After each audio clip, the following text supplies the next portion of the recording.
I'm Sophie Clouston, Marketing and Communications Manager at Creative Arts East over in Norfolk. I'm going to talk through a few top tips and things to consider in terms of marketing when you're hosting your arts and cultural events in your library spaces.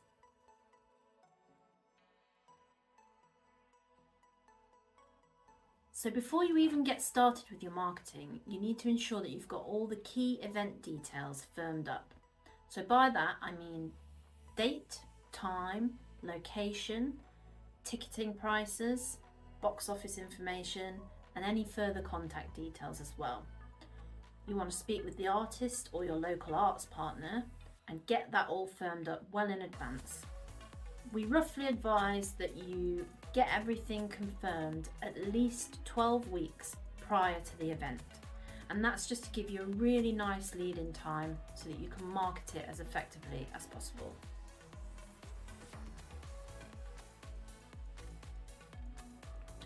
So once those details are all firmed up, the next thing to do is start telling everyone about it.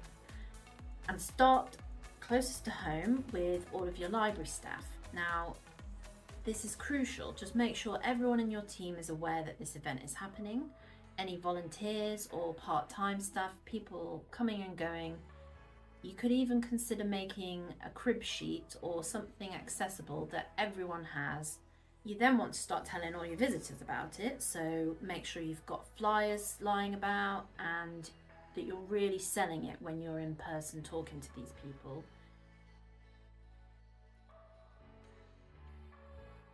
So in terms of physical marketing, you want to liaise with the touring artist and the local arts partners to ensure that you can have a really nice high quality poster or flyer design. They normally have a template available for this so that you can just populate it with those event details. You then want to get those printed and plastered all around the library space. Then you need to focus on the community. So once you've absolutely smashed the library space, you need to get out into the community and start distributing to high footfall areas such as shops, cafes, leisure centres, community centres, and then as well you want to think about the kind of activity that you've got on and who might be good to target. So if we're thinking you've got a children or family show coming to the library, get into the schools, get them in book bags going out with the kids.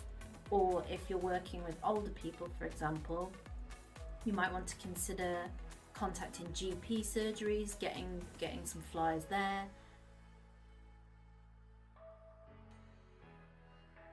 So once you've got on top of marketing out and about, you can focus on marketing online. So digital marketing, mainly thinking about social media.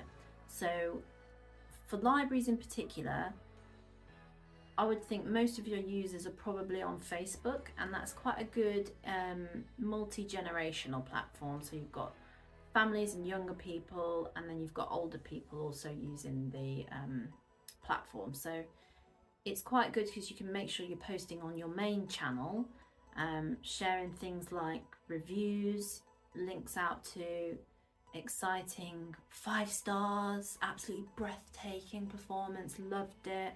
Anything that's going to be quite engaging and give a bit of a buzz. Trailers, videos, and anything else that gives a flavour of what they might expect when coming to your event.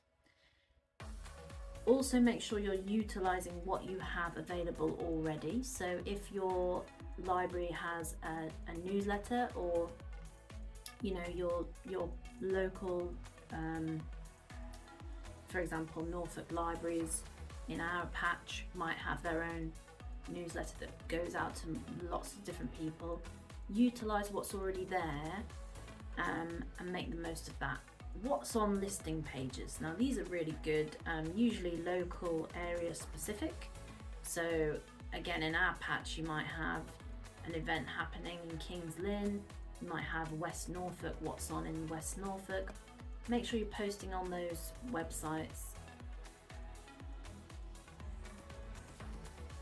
So once you've really cracked that general event promotion, you've done your flyering, you've done a bit of digital stuff, you can think about targeting groups in particular.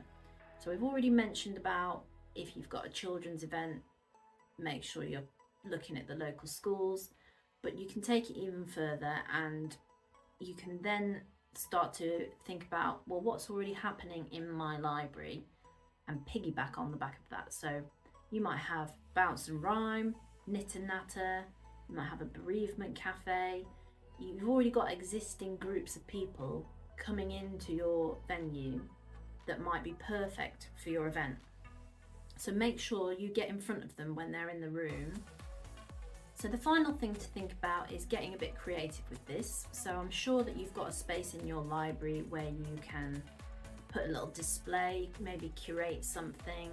For example, I'm thinking if you've got a children's puppet show that's perhaps about a dragon, you could pick out lots of different books related to dragons and princesses and fairy tales or things like that, and make a little display to sort of highlight, we've got this coming up, and also here's some really great books that you can read to get you inspired as well.